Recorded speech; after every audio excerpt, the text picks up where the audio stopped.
在茫茫夜雨裏顯得一片慘淡，重讀你的信裏覺熱情未冷，信中你聲聲說再會，但感到你的雙眼，在期望再見的一晚。回望過去，再想今天的冷淡，誰明日再戀我，不覺又寒又冷。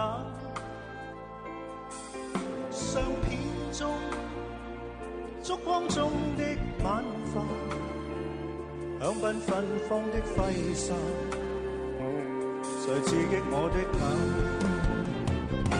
I say a little prayer， 不要將風雨驅散。